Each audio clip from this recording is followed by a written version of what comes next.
At 53, Shaquille O'Neal still looks like the kind of man life can't bend.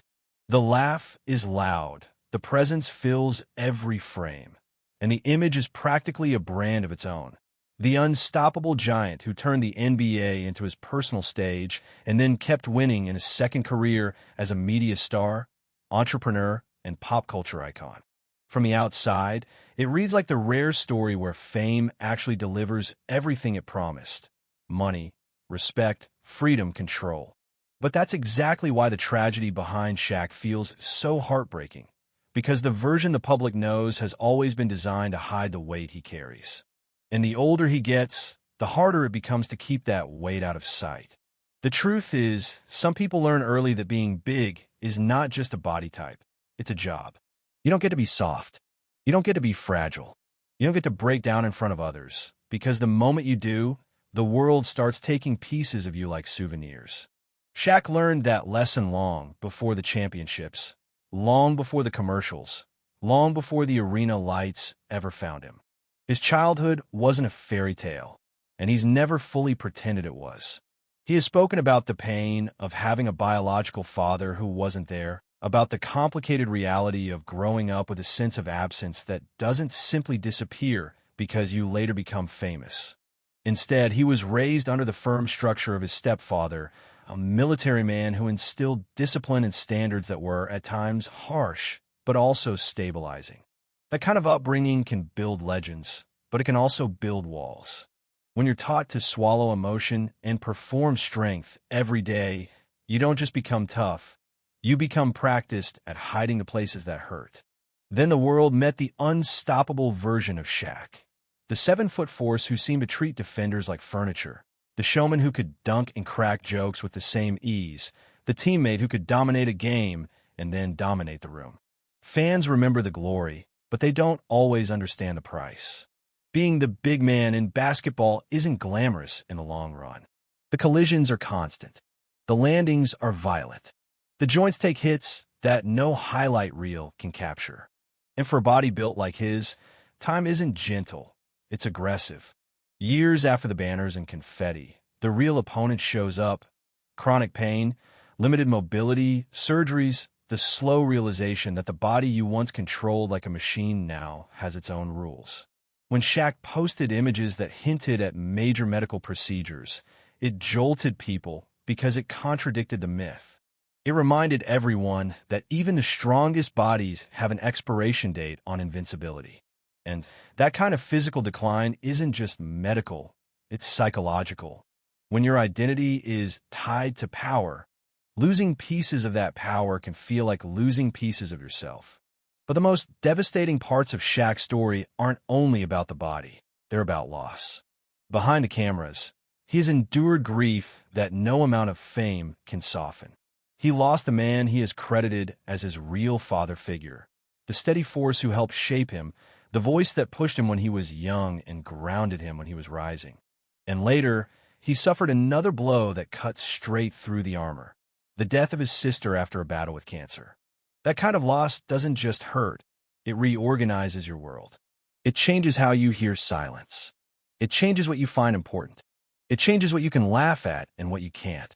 The public might see Shaq smiling on television the next week, but grief doesn't follow broadcast schedules.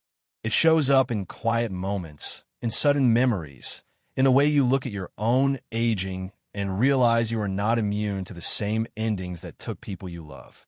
And here is where the tragedy becomes uniquely modern. Shaq's pain isn't just personal, it's public property in the eyes of the internet. In the current media climate, celebrity doesn't just mean being watched, it means being rewritten. Clickbait headlines can turn a hospital visit into a secret crisis, a personal boundary into a public feud, a normal human emotion into a scandal. He has openly expressed frustration with how quickly false stories spread, how easily strangers monetize your name, and how exhausting it is to constantly correct narratives that were invented for engagement. Imagine mourning your family while the world demands you entertain them. Imagine recovering from real physical pain while fake stories trend faster than the truth. Imagine trying to protect your private life when privacy has become a luxury only anonymous people get to enjoy. That's the heartbreak. Not that Shaq failed, but that even at the peak of success, he still has to fight for the basic right to be human. And the most unsettling part is that the mask works so well that people forget there is a person underneath it. The laughter becomes a shield. The jokes become a distraction.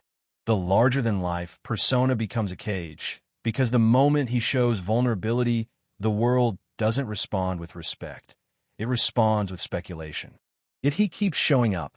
He keeps performing. He keeps building businesses and mentoring younger players and giving the audience what it expects, even when life has taken things from him that can never be replaced.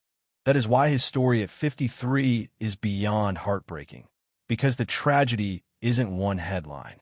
It's the quiet, relentless truth that strength can be a survival tactic, fame can be a pressure cooker, and even giants can be carrying grief so heavy it never fully leaves their shoulders. Part of him wants to laugh it off. Another part of him, the part most people don't see, is still learning how to live with what he's lost and what he can't outrun anymore. And the more you look at Shaq's life through that lens, strength as armor, success as a spotlight that never turns off, the more you realize how complicated his happy story really is. Because after you've built a public identity that's practically indestructible, you don't get to grieve the way normal people do. You don't get to fall apart privately without someone turning it into a rumor. Even the healthiest coping habits, working, joking, staying busy, can start to look like a performance you can't stop doing, because stopping would mean letting the silence in. One of the cruelest truths about being a global celebrity is that you're surrounded by noise, but starved for stillness. Every room has people who want something, a photo, a favor, a quote, an endorsement, a connection. And when you're Shaquille O'Neal, the requests become constant because the world assumes big also means limitless. You're big enough to take one more ask. Big enough to carry one more person's problems. Big enough to be the funny one, the generous one, the unbothered one. The tragedy is that this expectation doesn't disappear when life hits you. It intensifies. In the worst moments, people don't step back and give you space. They lean in closer, try to get a better view of your pain. Over the years, Shaq has shown glimpses of what that pressure does. He has talked about regret in a way that catches people off guard, because fans expect a victory speech, not a confession. Regret is a quiet heartbreak because it doesn't just mourn what happened, it mourns what could have happened if you were wiser sooner. When you've lived at full speed, regret becomes a shadow that follows you into every calmer season. It shows up when you look at old photos and realize you were present, but not really there.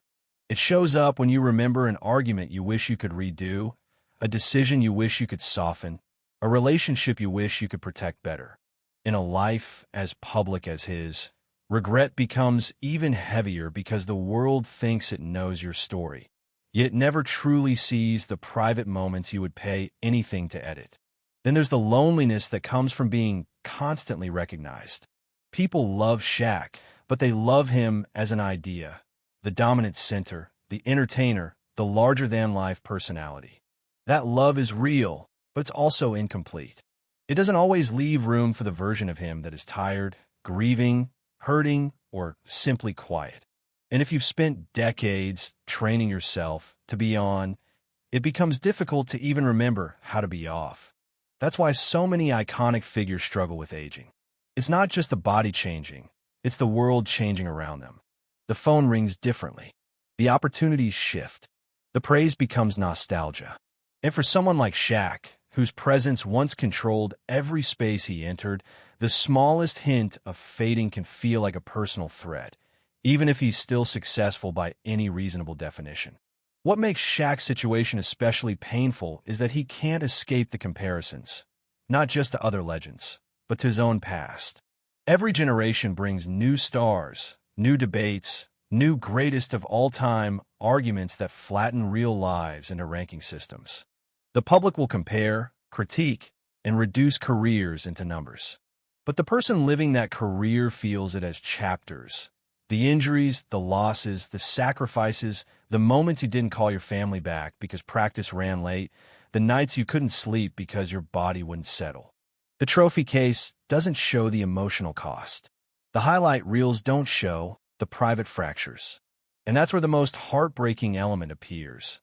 The realization that even the biggest man in the room cannot protect everyone he loves and cannot protect himself from time. In your 20s and 30s, your body feels like a partner. In your 40s and 50s, it can start to feel like a negotiation. You plan around it. You manage it. You work with doctors, trainers, schedules, recovery protocols, things the public never sees. And when you're Shaq, even medical reality becomes spectacle. A normal person has surgery and recovers quietly. A celebrity has surgery and becomes a headline. People speculate.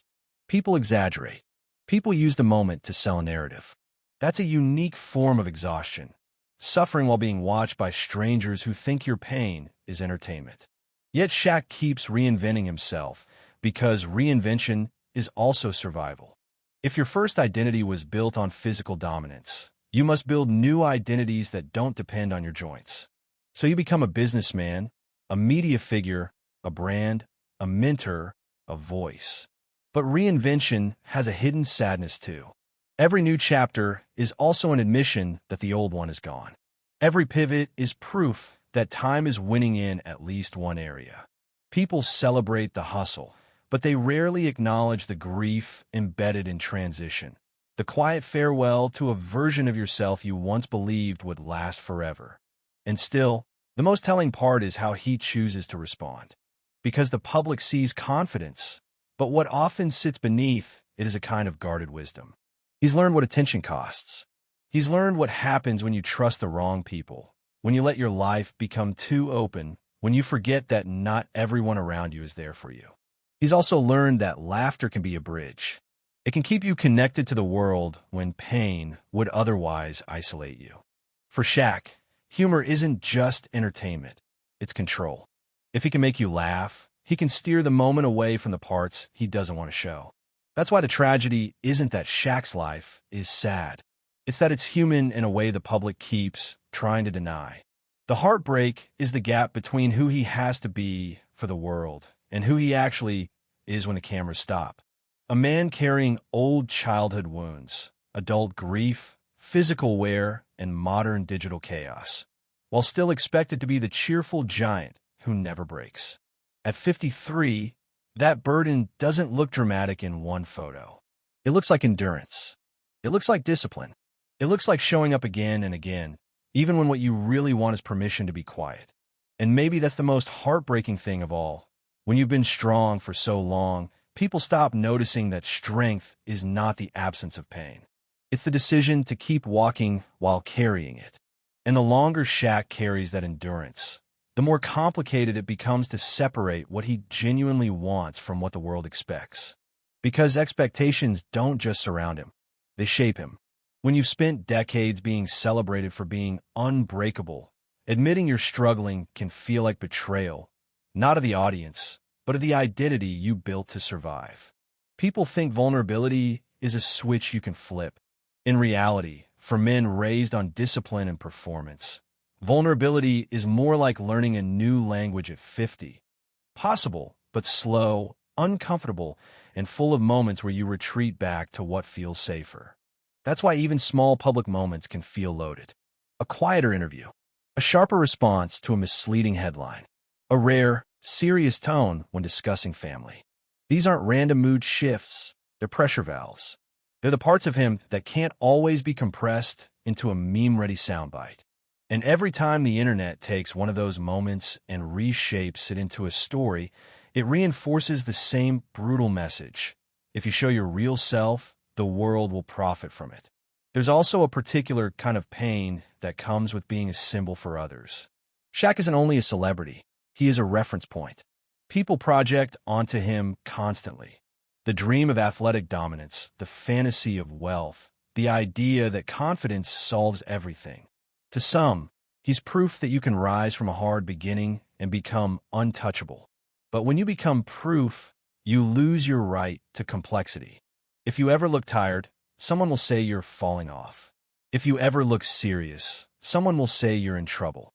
If you ever step back, someone will insist you're hiding something. It's a cage built from admiration and suspicion at the same time. And for someone like Shaq, the cage is reinforced by his own instincts. He is not the kind of person who wants to be pitted. He wants to be respected. He wants to be useful.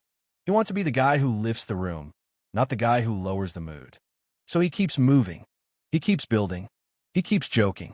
But movement can be both medicine and avoidance. Busyness can be purpose, and it can also be a way to outrun the quieter thoughts that show up when everything finally slows down. Because slowing down is when the past gets loud. It's when you remember the people who aren't here anymore and realize how time steals in both directions. It takes them away, and it takes your ability to pretend you'll never join them. It's when you look at the next generation, new stars, new faces, and feel the strange mix of pride and displacement. Not jealousy, not bitterness, but the unsettling awareness that the world always moves on. And if you are a person who used to control the world attention with a single step into the paint, the idea of the spotlight shifting can trigger something deeper than ego. It can trigger fear. Fear of being misunderstood. Fear of being reduced. Fear of becoming a punchline of nostalgia instead of a living person. That's another quiet tragedy of iconic athletes. People love you most when you are frozen in time. The prime version of you becomes a permanent poster on the wall, and every year you age feels like a step away from what the audience wants to remember. They say they love you, but the love is aimed at your past. Meanwhile, you are still here, still evolving, still dealing with present-day pain, present-day grief, present-day responsibilities that are far more complicated than a game plan. And Shaq's responsibilities aren't small. When you reach his level, your life affects other people's livelihoods, business partners, employees, teams, family members, friends who rely on your stability. That pressure can be suffocating because you can't simply take a break.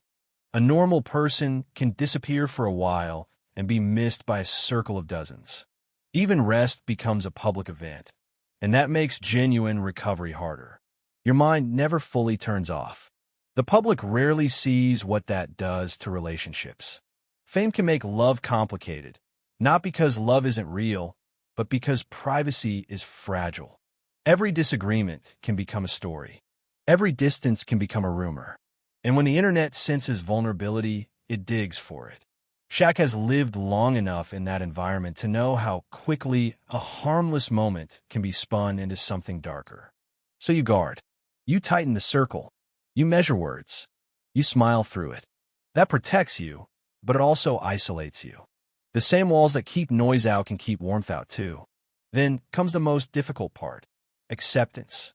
Acceptance that certain losses will never be resolved. Acceptance that pain can be managed but not erased. Acceptance that time will win in at least some ways, no matter how powerful you once were. For most people, acceptance happens privately. For Shaq, acceptance happens on a stage because his identity was formed in public. The world wants the same Shaq forever, the dominant, carefree giant. But life doesn't offer that deal. It offers a different deal: adapt or suffer more than necessary. So he adapts. He leans into the mentor role, the business role, the entertainment role, roles that keep him relevant without demanding that his body do what it used to do. And he seems to understand something that many legends learn too late. Relevance is not the same as peace. You can be everywhere and still feel unsettled. You can be applauded and still feel alone. You can be winning and still be carrying grief. That's why the tragedy at 53 isn't a single event. It's the reality that a life this big still contains very human cracks. It's a childhood shaped by absence and discipline, adulthood shaped by fame and pressure, and middle age shaped by losses that no trophy can replace. It's a body paying its debts. It's a heart learning how to live with what it cannot change. And it's a public image so powerful that it sometimes prevents people from seeing the simplest truth. Shaquille O'Neal is not a myth. He's a man. And the most heartbreaking stories are rarely the ones with the loudest scandals. They're the ones where someone keeps smiling because they know the world won't know what to do with their sadness. They're the ones where strength becomes a habit so deep that even in private, you don't know how to set it down. And if you listen closely to the way Shaq talks now, really listen beyond the punchlines, you can hear the subtle shift from performance to perspective. The younger Shaq spoke like a man, proving something to the world. The Shaq at 53 often sounds like a man protecting something from the world. That difference matters because it reveals what time has actually done to him. It didn't shrink him. It refined him. It taught him that being powerful is easy compared to being at peace. Peace is hard when you've spent your entire life being measured. Measured by height, by weight, by rings, by dominance, by money, by marketability, by how many people laugh at your jokes on live television. Shaq has lived in a scoreboard culture longer than most people live in a single city. And when you're raised on scoreboards, you start to treat your emotions like stats too. If you can't quantify it, you don't trust it. If you can't control it, you hide it. That's why grief hits differently. You can't outwork grief. You can't dunk on grief. You can't negotiate with it. It arrives, it stays, and it forces you to sit with a truth that strength cannot solve. In private, that truth often shows up as questions nobody asks a man like Shaq out loud. What happens when the applause fades and you're alone with your thoughts? What happens when you're no longer needed the way you were needed at your peak? What happens when you realize your children are growing, your friends are aging, and the people who once anchored you are gone? These questions don't care how famous you are. They don't care what your net worth is. They care about something simpler, whether you've built a life that feels real when nobody is watching. That's where Shaq's generosity begins to look less like a headline and more like a coping mechanism with meaning. People often talk about his charitable moments as if they're random bursts of kindness, but there's another interpretation. Giving is how he stays connected to the human scale of life. It's how he keeps himself from being swallowed by the artificial world of celebrity. In a world where everyone wants something from you, choosing to give on your own terms is one of the few ways to feel agency. And agency is what athletes fear losing most. First to opponents, then to injury, then to time. But generosity also has a shadow side. When you become known for helping, people start to treat you like a solution. And being treated like a solution can be exhausting. Because solutions don't get to be tired. Solutions don't get to say, I can't today. Solutions don't get to admit they're struggling. Solutions are expected to function. So even the most well-intended image, Shaq as the big-hearted hero, can quietly trap him in another role he has to maintain. He can be respected, admired, even loved, and still feel boxed in by the expectation to always be good Shaq, funny Shaq, strong Shaq. The internet amplifies that trap. It flattens people into characters: hero, villain, clown, cautionary tale. It rewards extremes. It punishes nuance. And for someone who has lived long enough to see multiple eras of media, pre-social, early social, now fully algorithmic, the transformation is jarring. In the old world, gossip existed, but it moved slower. In the current world, a rumor can do more damage in one afternoon than truth can repair in a month. That means Shaq has to manage not only his real life, but the shadow life of stories that attach to him, whether he invites them or not. Managing that shadow life requires discipline, and discipline has always been his default language. But discipline alone doesn't heal. It controls. It contains. Healing is different. Healing requires softness. And softness is dangerous when you're famous, because softness is where people try to reach in and take pieces of you. This is why so many public figures develop a complicated relationship with vulnerability. They want connection, but connection often comes with exposure. They want honesty, but honesty invites interpretation. They want privacy, but privacy looks suspicious in an attention economy. So you see the tightrope he walks. Be open enough to remain relatable, but closed enough to remain safe. There's also a specific kind of sadness that comes from watching your legacy become a debate rather than a memory. Fans argue about eras, compare numbers, build rankings, tear down the accomplishments of legends to elevate new stars. Shaq could laugh at it, and he often does. But beneath that laughter is a truth most people never consider. Your life's work becomes a talking point for strangers who don't know what you sacrificed to create it. They argue about your prime like it's a YouTube clip, not a decade of pain, pressure, and personal trade-offs. They forget that greatness costs something, and the person who pays the cost is not the audience. At 53, the costs are clearer. He is still famous, still wealthy, still influential. Yet he is also living in the aftermath of intensity. The aftermath of constant competition. The aftermath of family losses. The aftermath of a body that has absorbed too many impacts. The aftermath of relationships strained by the unusual demands of public life.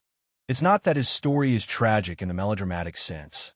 It's tragic in the mature sense. It's the tragedy of realizing that even the brightest chapters carry shadows, and those shadows don't vanish when the camera turns off. And yet, the reason people remain drawn to Shaq is that he refuses to let the shadows define him. That refusal is not denial, it is choice. He chooses to keep showing up. He chooses to turn experience into guidance for younger players, to translate mistakes into advice, to translate pain into a kind of humor that helps others breathe easier. He chooses to be larger than life, not because he doesn't hurt, but because he knows the world can be heavy for everyone, and he'd rather be a source of light than another source of darkness. Still, the heartbreak remains. No matter how much he gives, no matter how much he laughs, no matter how many roles he builds beyond basketball, he cannot undo what he lost. He cannot rewind time to protect the people who are gone. He cannot reclaim the parts of his body that were spent on greatness. He cannot fully escape an internet that treats lives as content. He can only adapt, endure, and decide what kind of man he wants to be in the second half of his story. And maybe that's the real cliffhanger of Shaquille O'Neal at 53. Not a scandal, not a secret, not a manufactured headline. It's the question of whether a man who spent his life being enormous can finally allow himself to be simply human without apology. And this is where Shaq's story becomes painfully relatable in a way people don't expect from someone so famous. The hardest battles aren't always public, and they aren't always dramatic. Sometimes they're quiet negotiations with yourself, about pride, about control, about what you wish you had done differently when you were younger and louder and convinced time would always wait for you.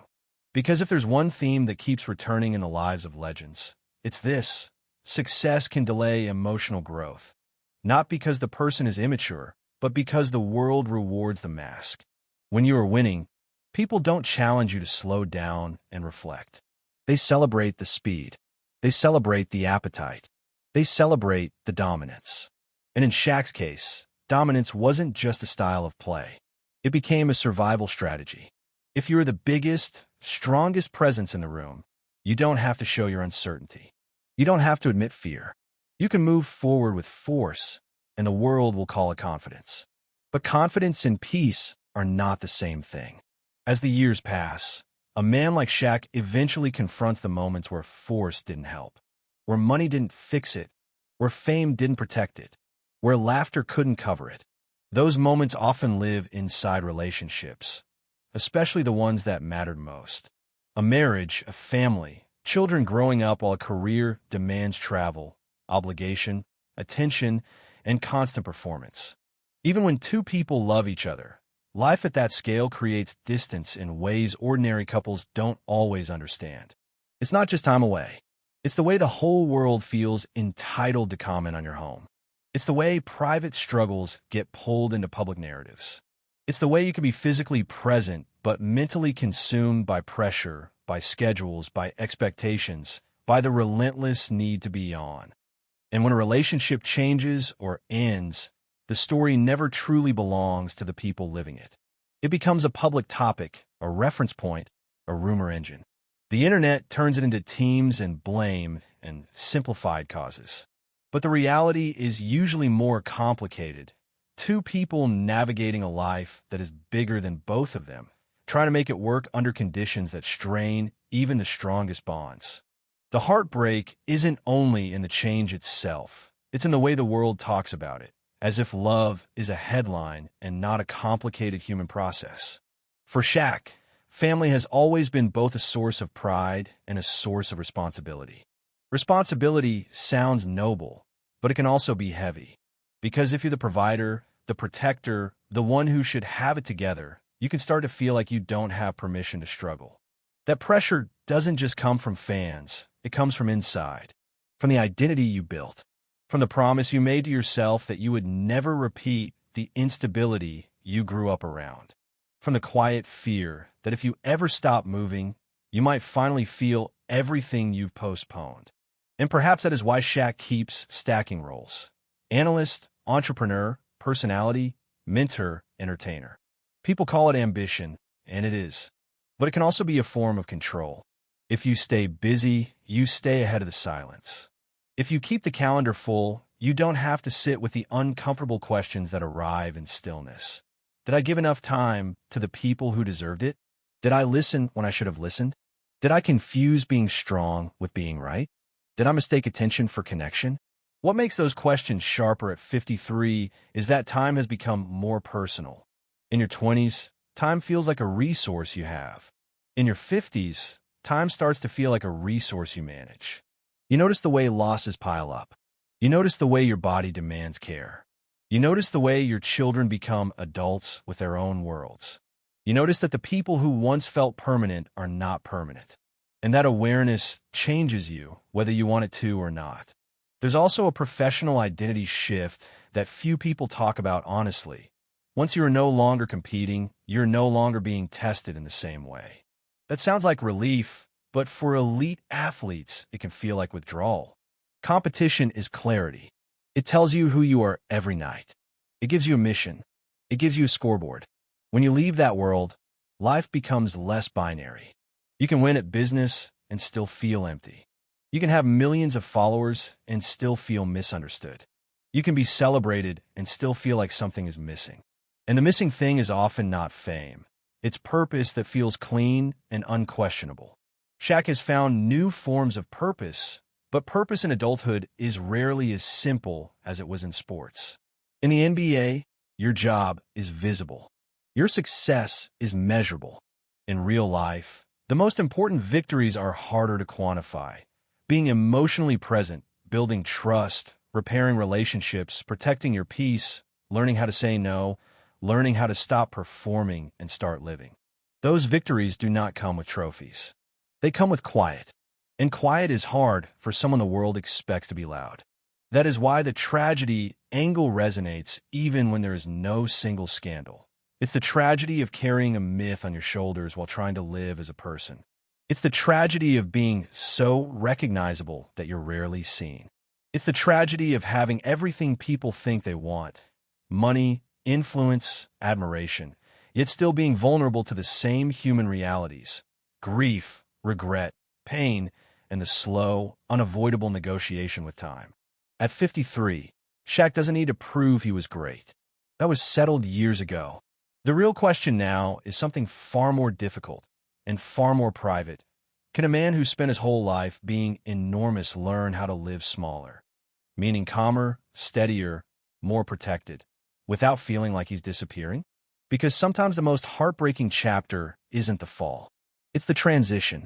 The moment you realize the world will always demand the highlight version of you, while your real life is asking you to become something quieter, something deeper, something that can't be captured in a clip. And in the next part, the story gets even more complicated, because when you try to choose peace, the world rarely lets you do it quietly. And that is the cruel paradox. The moment you start chasing peace, you discover how many forces were benefiting from your noise. The world loves a Shaq who is always available, always joking, always commenting, always trending, always on. Because an always-on Shaq is predictable. He fits into a format. He's a reliable character in the daily entertainment cycle. But a Shaq who steps back, who sets boundaries, who chooses quiet, that version disrupts the machine. And when the machine feels disrupted, it does what it always does. It fills the silence with speculation. This is how modern fame punishes growth. If a celebrity takes a breath, the internet calls it crisis. If he declines to comment, it becomes a mystery. If he protects his private life, it's framed as hiding. The audience rarely accepts the most normal explanation. He's tired. He's healing. He's living because normal doesn't generate clicks. So the quiet becomes a canvas, and strangers paint whatever story sells best. For someone like Shaq, that is not just annoying, it is psychologically corrosive, because it means your life is never fully yours. Even your best decisions can be weaponized. Even your healthiest boundaries can be turned into evidence of some imaginary downfall. You begin to realize that fame is not simply attention. It is surveillance with commentary. And surveillance changes how you move through the world. You start thinking in angles, in optics, in headlines that haven't been written yet. You start anticipating how a moment will be interpreted instead of experiencing it. That is not living. That is managing. So the real work at 53 is not building another business or winning another debate about legacy. The real work is internal. Unlearning the instinct to perform for safety. Unlearning the idea that you have to be entertaining to be worthy. Unlearning the reflex to turn pain into a joke before anyone else can use it against you. That unlearning is harder for a man who made his name with confidence. Because confidence is often misunderstood. People think confidence means you never doubt yourself. In reality, confidence, especially in elite athletes, is frequently a disciplined refusal to show doubt. It is a controlled face. It is a practiced posture. It is a way of staying in control of the room. But when you leave the arena, control becomes a less useful skill than honesty. And honesty feels dangerous when you have spent a lifetime using control as your shield. This is why the giant archetype becomes so lonely in midlife. Everyone thinks you're fine. Everyone assumes you can handle it. Everyone believes you have resources that make pain easier. But pain is not impressed by resources. Grief does not care about fame. Regret does not shrink because you can buy comfort. If anything, comfort can make the emotional truth louder because it removes distractions. When survival is no longer the main task, reflection becomes unavoidable. And reflection, for a man like Shaq, can be brutal. It forces him to revisit the versions of himself that were sharp-edged. The moments where he chose pride over softness. The times he moved too fast to notice what someone needed. The situations where winning mattered more than listening. Not because he was cruel, but because he was built for battle. He was trained by life, by discipline, by sport, to treat life like competition. That mindset creates greatness, but it can also create collateral damage in relationships. It can turn being right into a habit, and being right is rarely the same as being close. The tragedy, then, is not just what happened to him. It is what the lifestyle required of him. It required him to be enormous in every sense, physically, emotionally, socially. It required him to carry a brand while carrying a family. It required him to be a symbol while being a person. It required him to absorb criticism without showing that it landed. It required him to keep smiling because the public prefers its heroes uncomplicated. And over time, the cost of that requirement becomes clear. You can be loved by millions and still feel that very few people truly know you. That's the kind of heartbreak nobody sees on television. So he finds meaning where he can. He leans into mentorship because mentorship is one of the few places where a legend can be fully human without losing respect. When you mentor, you can admit what you did wrong. You can translate mistakes into lessons. You can tell the truth without looking weak, because the truth becomes a gift to someone younger. Mentorship is also redemption in a quieter form. It is a way of paying forward the discipline that shaped you while softening the harshness you wish you didn't have to endure. And when he gives time, money, attention, it can look like generosity, but it also looks like a man refusing to be reduced to his worst moments or his loudest persona. Giving becomes a way to control what his influence is used for. It becomes a way to make his legacy tangible, not just debated.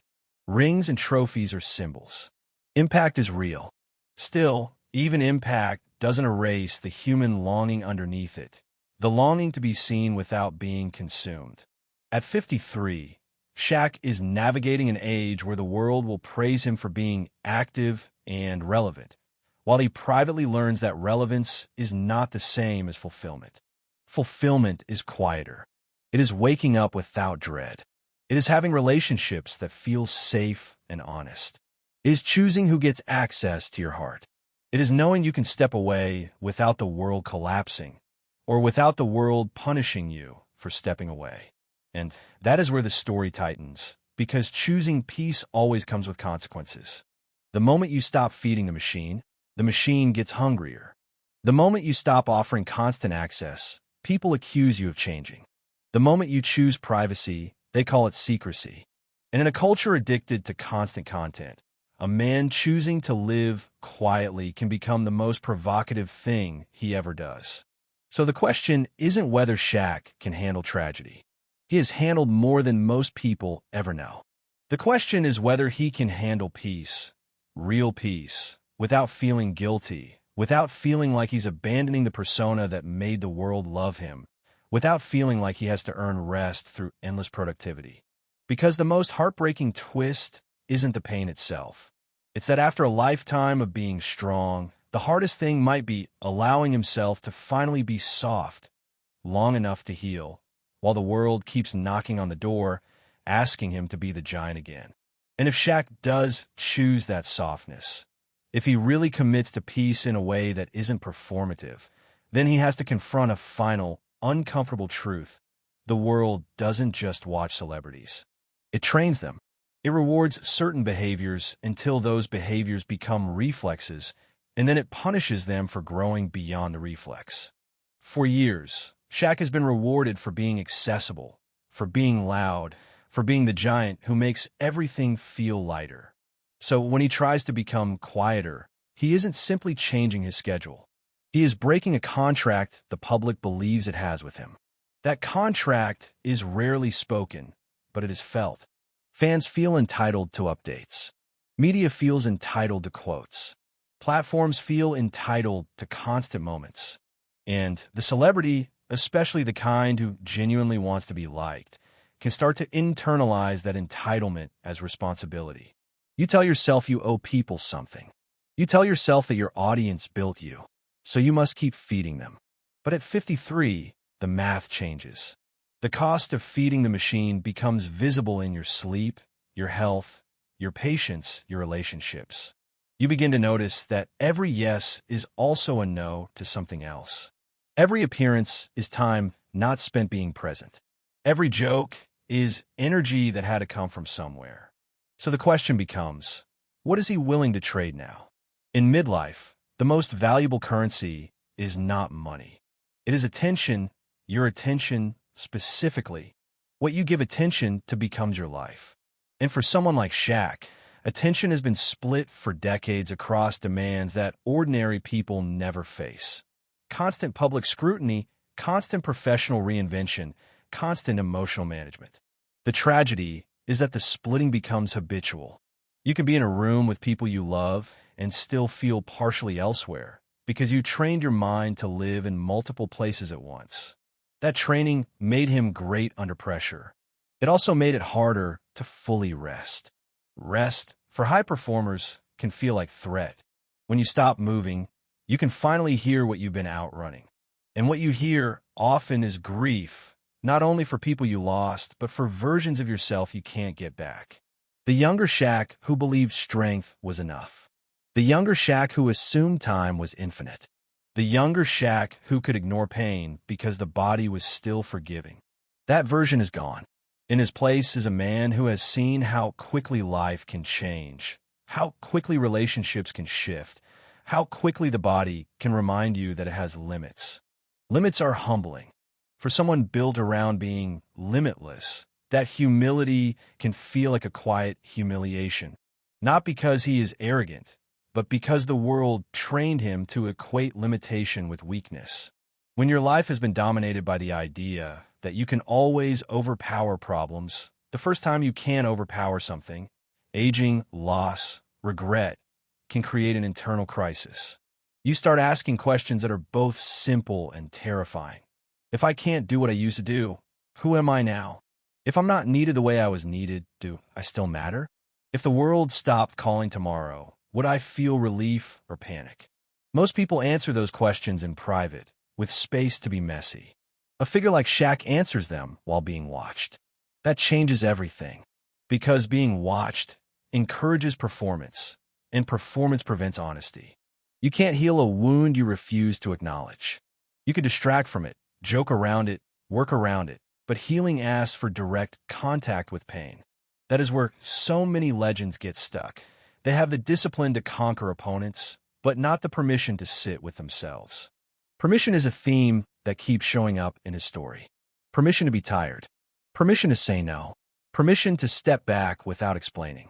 Permission to be complex without being misinterpreted. Permission to be a man, not a character. At 53, the fight for permission can become more exhausting than any physical challenge because the people resisting your boundaries aren't always enemies. Sometimes they are fans. Sometimes they are colleagues. Sometimes they are strangers who truly admire you. But admiration can still be invasive when it refuses to respect your humanity. So Shaq does what many public figures do. He tightens the circle. He becomes more selective. He tries to control what parts of himself remain public and what parts remain protected. But protection comes with loneliness. The smaller the circle, the fewer people you can rely on, but also the fewer people you can trust. And trust is everything at this stage. Trust is what allows you to put the armor down without fear that someone will steal it, mock it, or sell it. This is where the most heartbreaking irony emerges. The man who spent his life towering over others can still feel emotionally exposed. Not because he is fragile, but because the world is relentless. The world will keep asking for more.